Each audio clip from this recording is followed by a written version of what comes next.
Hi, everyone. Just let me get my slides on the screen. Just checking, is my sound and sharing coming through okay? Yep, it's great. Okay. Yeah, so yeah, thanks for joining, everyone. And sorry for people that are attending in person. I'm not in the best of health, but I couldn't miss this seminar, so here I am online.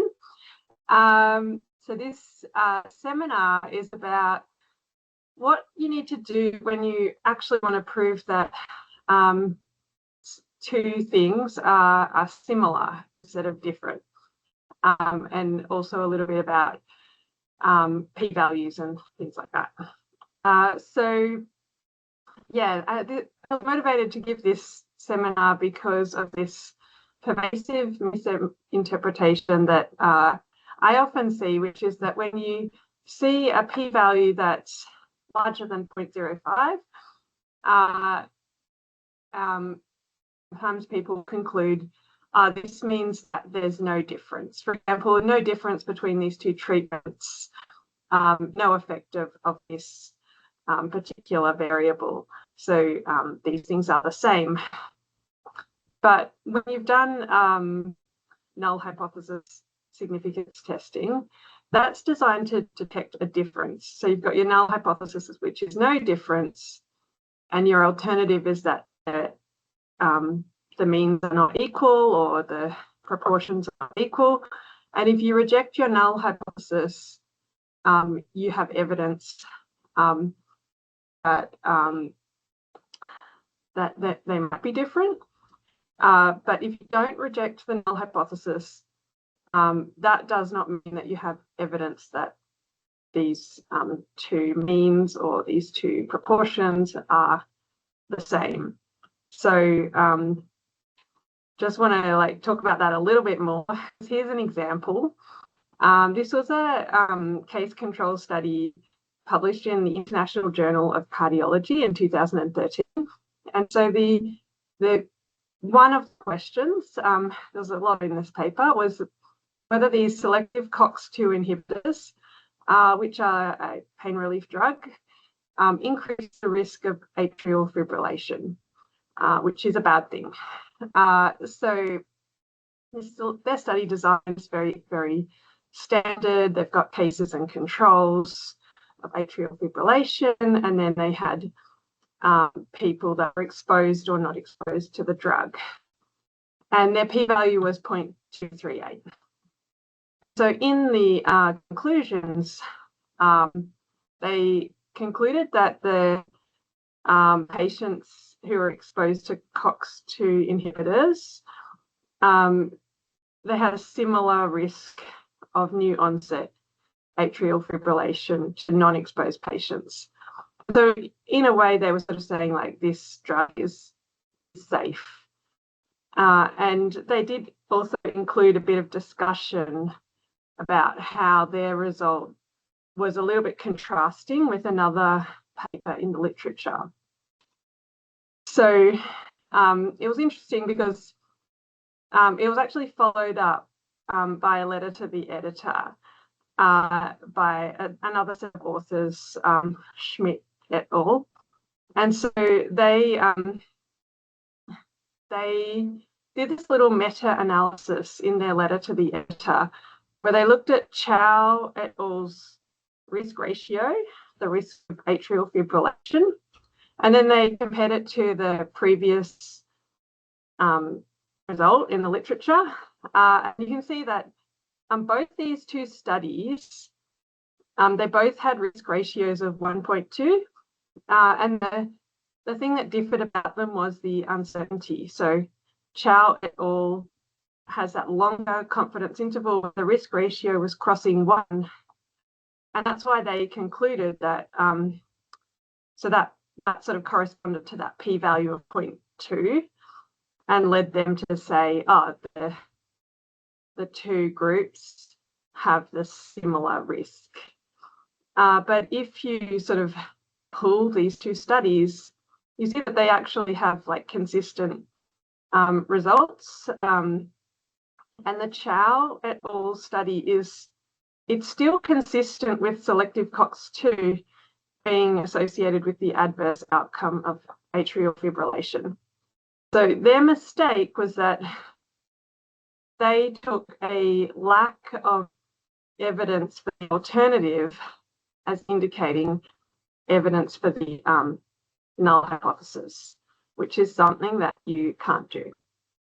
And you can see, yeah, like the results are like 100% consistent. It's just that they got this wider confidence interval because they probably had a smaller sample size. So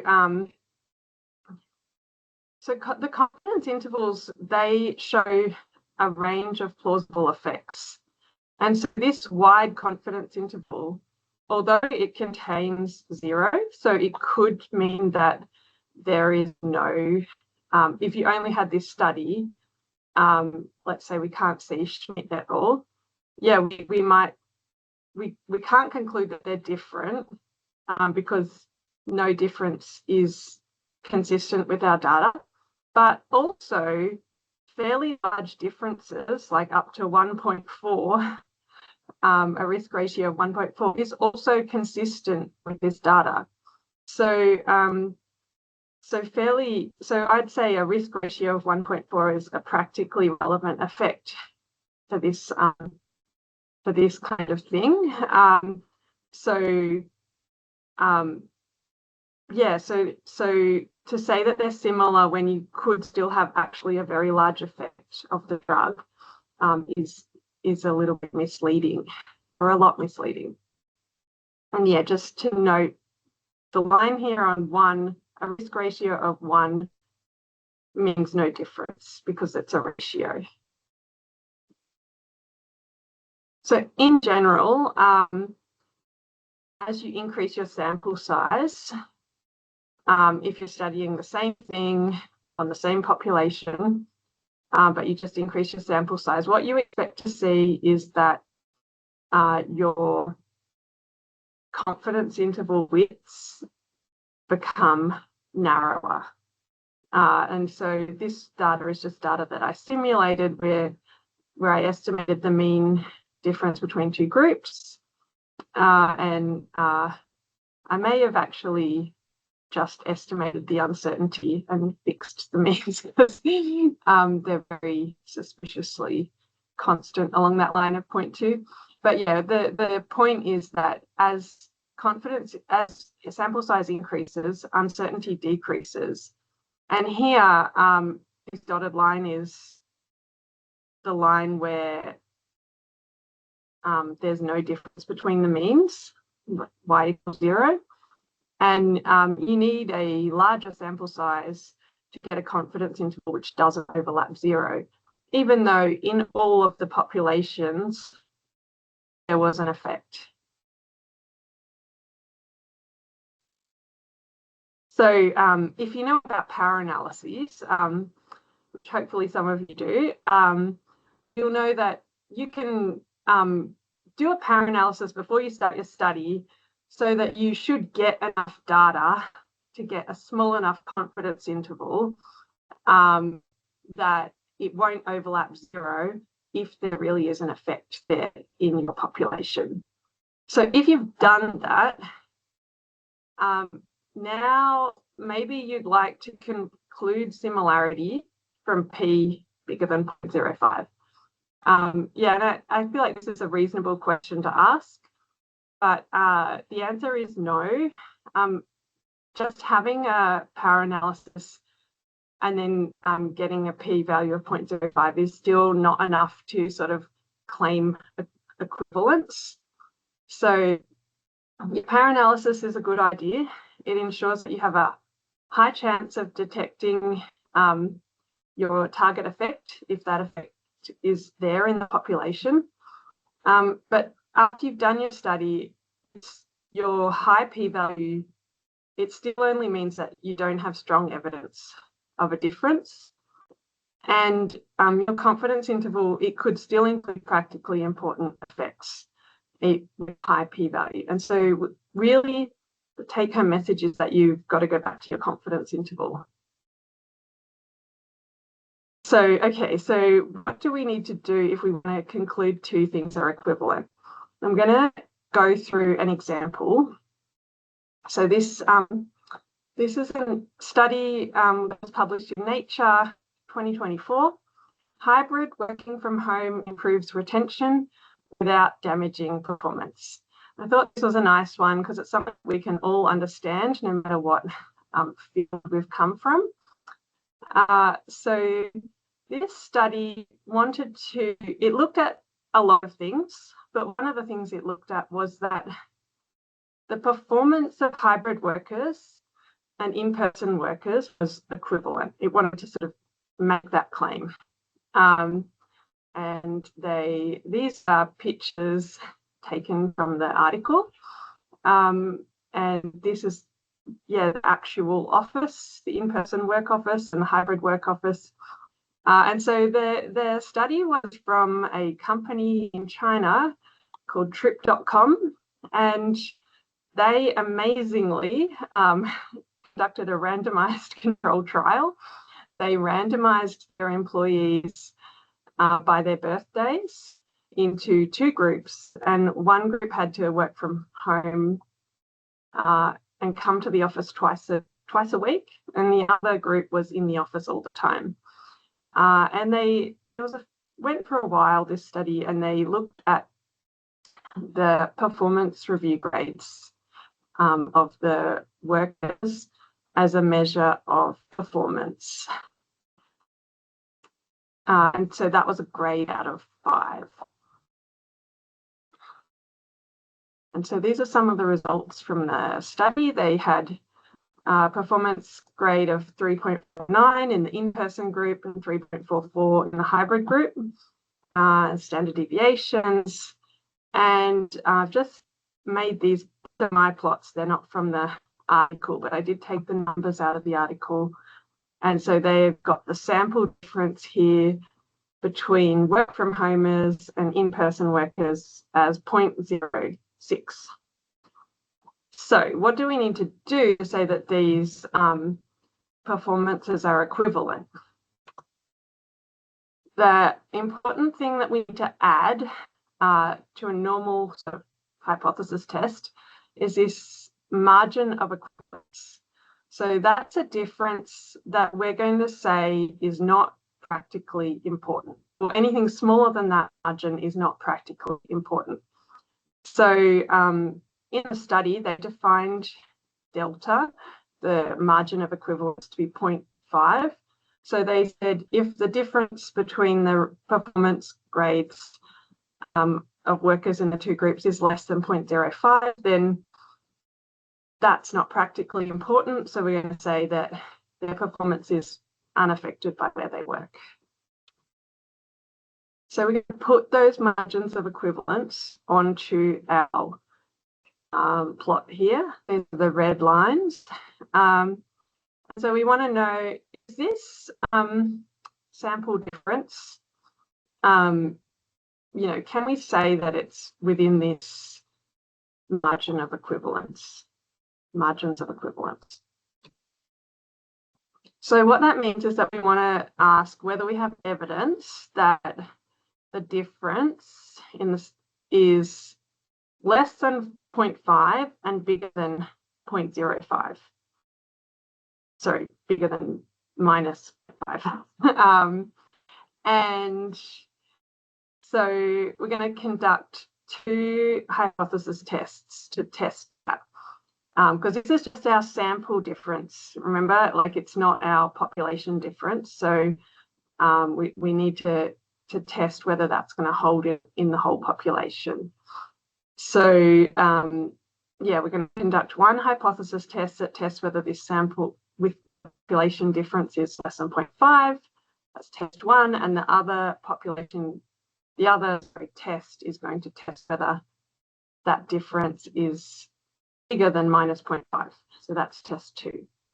And if both of these one-sided tests are rejected, then we have evidence that a difference is inside our equivalence margins, and these things are the same.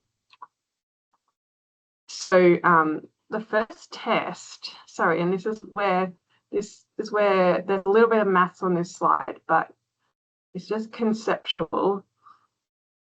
We're going to reject this test if this test statistic here, this is like a standard kind of one-sided statistic, like our sample difference minus 0.05 divided by the standard error is less than this critical value. So we've got this critical value, and the critical value is such that the probability of a standard normal variable being less than that critical value is 5%. So on the right-hand side, I've got this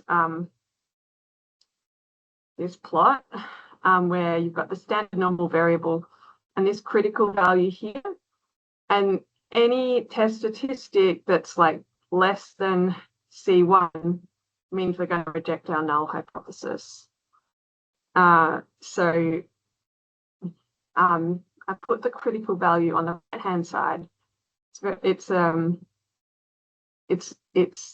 the dot is really huge. But what it means is that if the dot is in the blue zone, so less than this dotted blue line, if our sample difference is in that zone, then we reject our null hypothesis. So that's test 1. And test 2 is just doing the same thing on the other side, but then we're going to reject if it's bigger than our critical value. And here, our critical value here is such that we get this 5% area under the normal curve here. So this is 1.64 and minus 1.64, our critical values on the standard normal. And they're like, you have to sort of do a little transformation to get them on the performance review grade scale over here.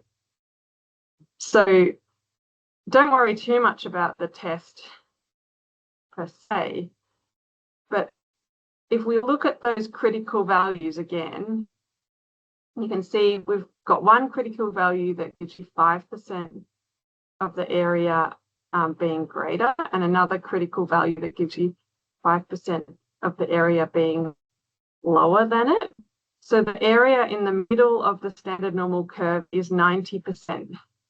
So those two critical values, if you created a 90% confidence interval, you get these same critical values. And so if we put a 90% confidence interval for our estimated mean difference onto our plot and check that it's within the equivalence margins, that is the same as conducting those two one-sided tests. So I'll just sort of explain that. So here's the 90% confidence interval. And if this confidence interval lies fully within these equivalence margins, which here it very, very clearly does, then both of those two one-sided tests will reject the null hypothesis, and then we can claim equivalence. Yeah.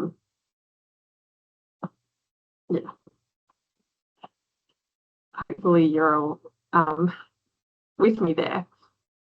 So two one-sided tests is the same as checking the endpoints of a 90% confidence interval. So 90% is a little bit different to what we normally do. We normally think about 95% confidence intervals when we're doing testing for a difference. You might want to know whether the 95% confidence interval needs to cross zero as well. Because if these two things are equivalent, we might also want to be able to say that the mean difference, we don't have evidence that it's different. But it's not a strict requirement of an equivalence test that the 95% confidence interval needs to cross zero. Often they will in practice. But here you have your pink confidence interval, that's your 90% confidence interval. If that's within the equivalence margin, it actually doesn't matter whether the 95% confidence interval, the orange one, slightly longer, whether it crosses 0 or not. So we could shift this confidence interval over here into the middle, say, and it would still fit within the equivalence margins.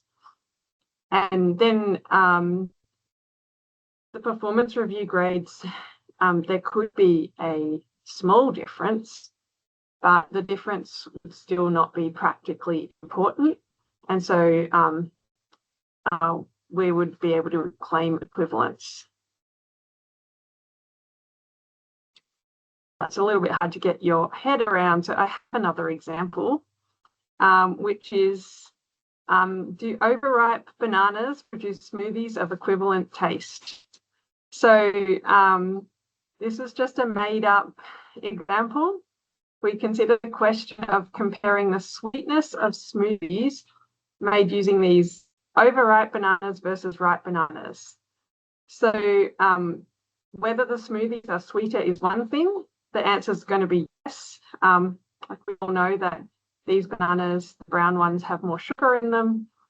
But whether they could be marked equivalent for taste purposes is another.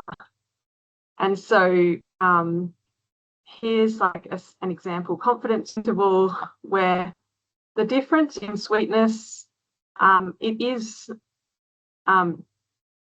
detectably greater in the overripe bananas compared to the ripe bananas, but the difference is still within our margins of equivalence, so it's not what we'd consider practically important.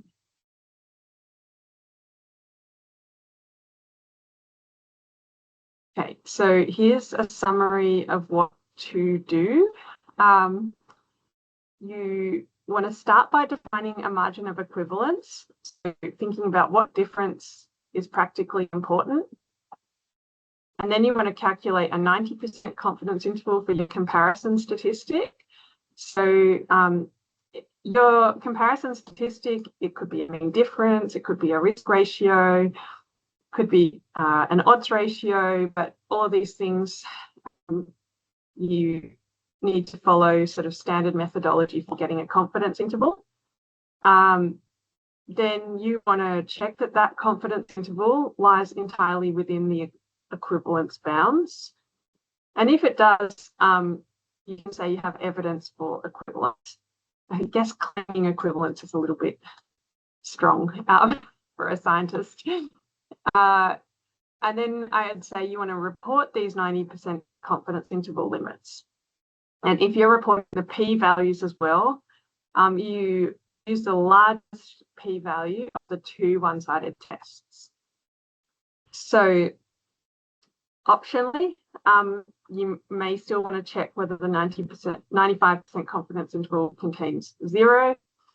And you don't need any special statistical software to do this, as long as you can get a confidence interval for your comparison statistic,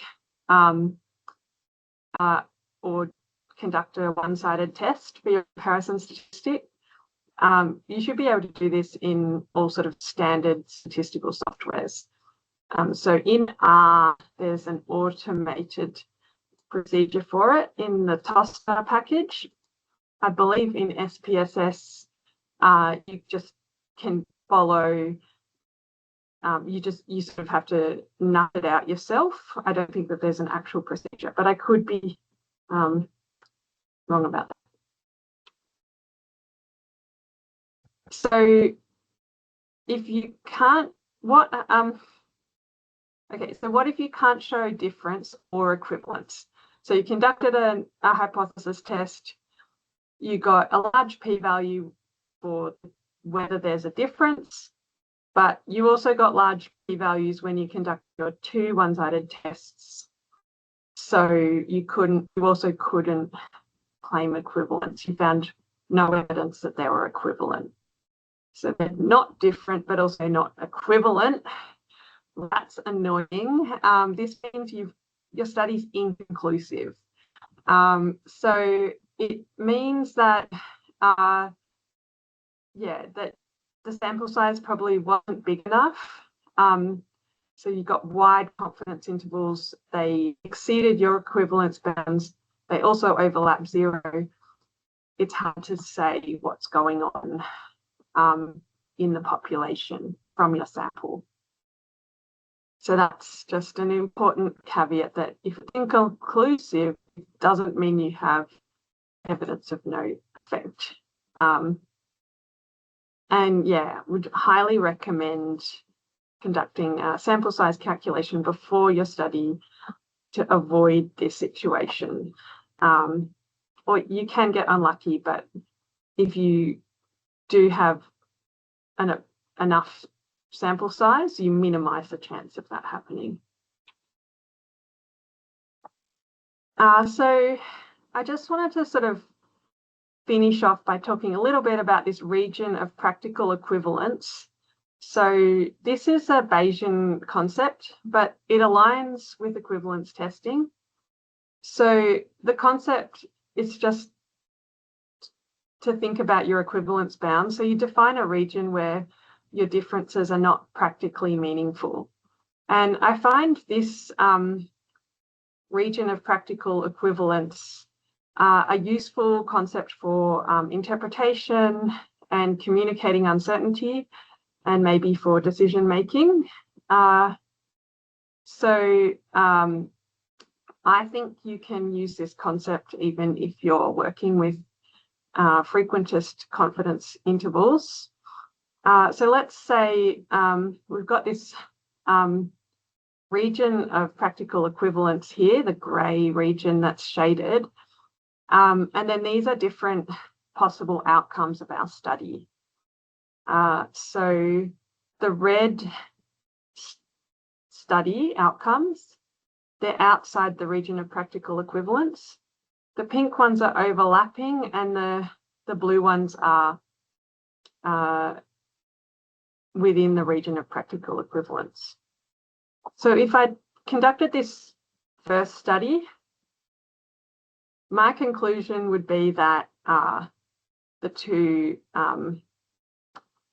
groups are equivalent, because the difference is within the region of practical equivalence.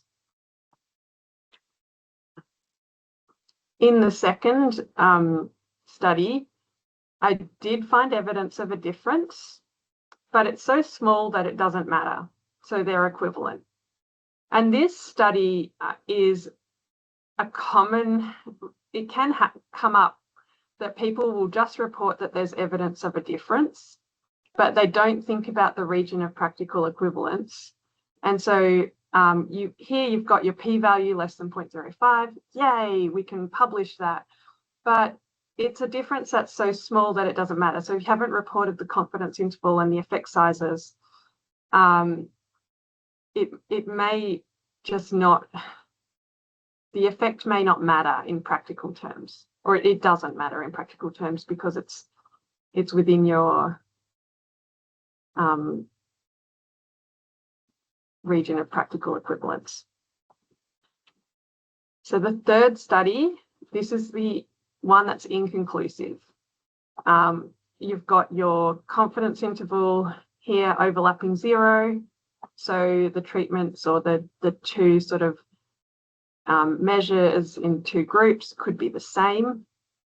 But we also can't say that they're different, because out here on the left, we've got differences included in the confidence interval that are practically important. So that's our unfortunate inconclusive study. The fourth study, I'd interpret that as not equivalent, because the confidence interval is outside of the region of practical equivalence. There is evidence of a difference, and this difference may or may not be meaningfully large.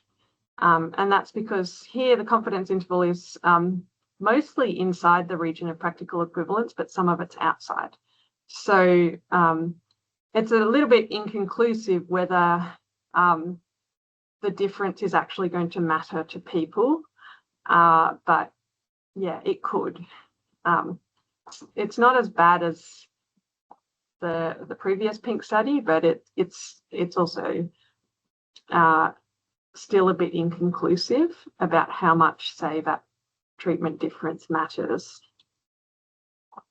And then if you get, say, the fifth study, they're not equivalent and there's evidence of a difference. And here's just another study that's also not equivalent. There's evidence of a difference, and it could be a really huge difference. So it's just a slightly different interpretation to the previous one. So I guess the emphasis here is on confidence intervals. So really, whether you're testing for a difference or testing for equivalence, I think you should always be thinking about these confidence intervals and this region of practical equivalence. So you need to start by asking yourself what difference is practically important, ideally before you collect your data, but if you're in the middle of your study, you should at least give it some thought after looking at your confidence intervals and not just report p-values, because they don't tell you, you can't tell if a result is practically important just from a p-value. You need to look at the effect sizes and the confidence intervals. So if this is sort of, this is my personal philosophy. If your confidence interval is lying entirely within the region of practical equivalence, you don't necessarily need to do these formal equivalence tests, like the two-sided one-sided tests. You can just communicate that you've got a small difference and it's within your region of practical equivalence. That's sort of a optional take-home conclusion. You're also free to go and do the tests. They'll just add p-values to that. They'll add a layer of security, a security blanket of having some p-values to go with that conclusion.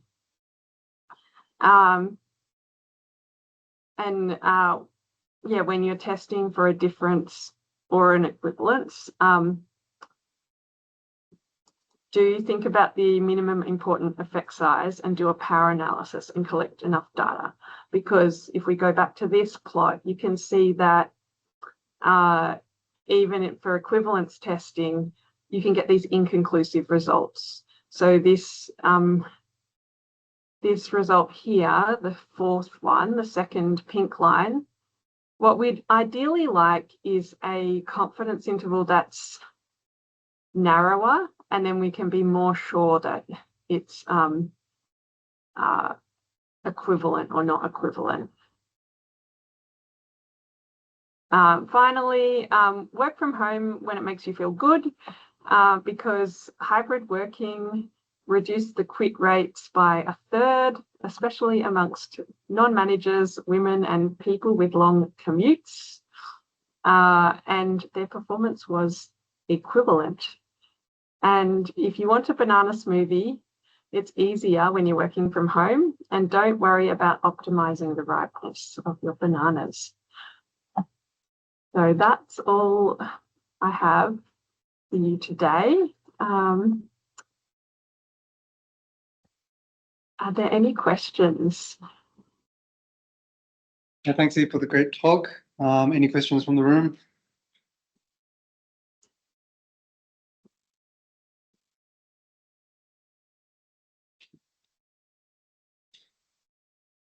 I've seen one come through on the chat.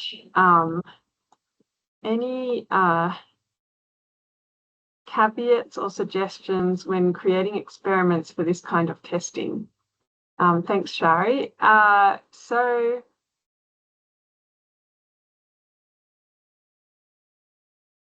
experimental design, it's the same principles as normal. Like, you want your randomization, you want your sufficient sample size. So you don't really have to do anything different. It's more, it's more thinking about your region of practical equivalence and your sample size that you're going to need to get a confidence interval that's narrow enough, precise enough that you can draw some conclusions. Does that help? It's not it doesn't, you don't need a different kind of experiment. You just need to do some different analysis to draw that conclusions of equivalence.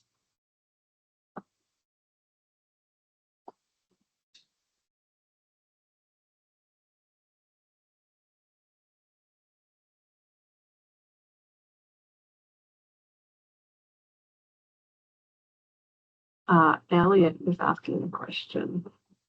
Go ahead. Hey, thanks for the talk, Eve. That was really interesting. I'm just wondering with the choosing that region of practical equivalence, I guess sometimes, depending on your research question, that's going to be maybe obvious and stuff. Do you have any tips for, when people have if you're doing this post hoc and you're like, okay, we've got this, non-significant p-value. Now we want to do equivalence test. What do we, scrambling? Do people go and look in the literature? Is that? Yeah, it is a good question, because I kind of think, I'm not so sure about the logic of getting your non-equivalence your non-significant p-value and then going, I really want a significant p-value, so I'm going to turn this into an equivalence test. Which is why where I was kind of going with those later slides with the confidence intervals, because it's almost like if you had those confidence intervals without the grey shaded area, you could still discuss, maybe if I share that plot again, it'll be easier to talk to it. So this plot, if you didn't have this grey here and say you'd got some of these results, I think you could just talk to it and be like, oh, look, the difference between them, it could be 0.4, which is pretty big and might matter, but it could also be 0.2, which you might not care that much about, So I guess if you don't actually know what people care about or not, that's a hard thing, but that would be a sort of thing that you would want to go to maybe more people in the field and survey them. If it's medical stuff, you could survey clinicians and be like, look, is it that reduction in risk gonna matter or not? It is a bit subjective. So ideally you want to come up with it before you're tainted by looking at your data. But I think you could kind of talk to the same thing without defining the region of practical equivalence in such a binary way, because it also creates binary conclusions. So it's really about the confidence intervals. Yeah, cool. Thanks for that. Yeah, I hope people learned something from this. It's not a very complicated topic, but it is an interesting thing. Thanks, Eve. Actually, I have a question. Okay, yeah. Yeah, so the way you talked about doing it in your slides that's for a significance level of 5%, right? Your type 1 error is 5%. Yeah. So I guess I'm just a bit confused. Well, it's a bit of a weird question, but what if you have two one-sided tests? And so what if one of your one-sided tests is 5%, but the other one's 10%? Then what would be actual significance level of the equivalence test? So you reject test 1 if the p-value is less than 0.05, and you reject test 2 if the p-value is less than 0.05. So if you got a p-value of 0.1 for test 2 and 0.05 for test 1, your confidence interval would actually go outside of your equivalence margin on the left-hand side. So you wouldn't you wouldn't have evidence of equivalence. But say you got 2 p-values, say you got 0.04 for test 1 and 0.03 for test 2.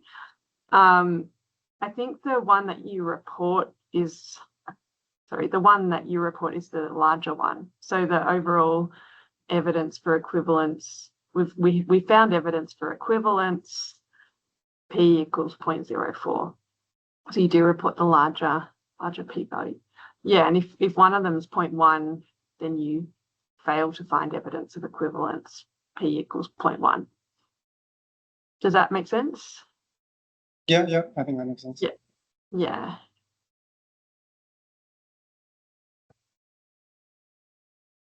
Okay, I think that's all the questions. So thank you again, Eve, for the great talk. And No worries. hopefully everyone else, we'll see you next month as well. Thank you.